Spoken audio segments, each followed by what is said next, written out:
Hi guys, আমরা যারা international student হিসাবে অস্ট্রেলিয়াতে বা কানাডা, জার্মানি যে কোনো দেশে যাওয়ার চিন্তা ভাবনা করি, তখন আমাদের সবার মধ্যেই সব থেকে বড় একটা কনফিউশন যেটা কাজ করে তা হলো আমরা কি আমাদের ইনকাম দিয়ে আমাদের টিউশন ফিগুলো পে করতে পারবো কিনা।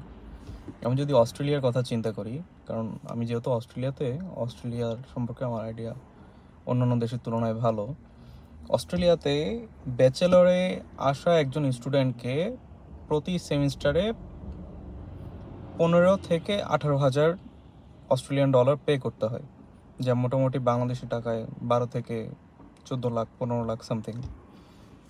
সো এ টাকাটা কি হচ্ছে আমরা স্টুডেন্ট ভিসাতে এসে ইনকাম করতে পারবো কিনা? এটার সহজ বাংলা উত্তর হচ্ছে না, কখনোই সম্ভব না। কারণ প্রথমত আপনি যখন স্টুডেন্ট ভিসাতে আসবেন, আপনার ভিসার সাথে একটা রুলস দেওয়া থাকবে, একটা রেস্ট্রিকশনস দেওয়া থাকবে যে আপনি লিগ্যালি 24 ঘন্টার বেশি কাজ করতে পারবেন না।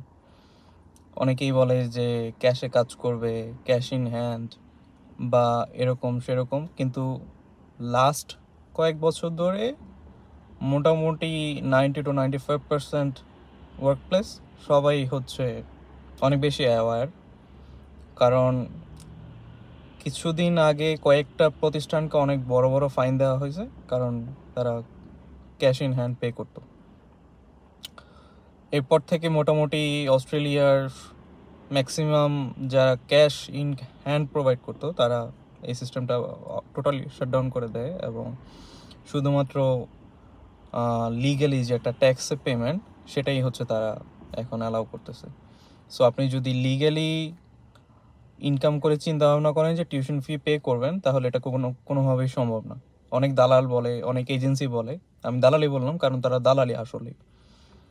সো অনেক এজেন্সি বলে, ম্যাক্সিমাম সব এজেন্সি বলে যে হচ্ছে এখানে এসে সবাই হচ্ছে ইনকাম করে, স্টুডেন্ট ভিসাতে এসে ইনকাম করে নিজের ফি পে করে। কিন্তু আপনি যদি নর্মালিও চিন্তা করেন, আপনি 24 ঘন্টার বেশি কাজ করতে পারবেন না এবং এখানে নর্মালি স্টুডেন্টদেরকে ঘন্টায় $30 বেশি পে করা হয় না, এটা সর্বোচ্চ।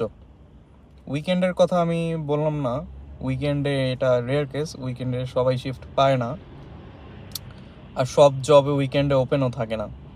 তো আপনি নিজেই চিন্তা করে দেখুন যে আপনি উইকলি কত টাকা ইনকাম করতে পারবেন 24 ঘন্টা যদি উইকলি কাজ করেন।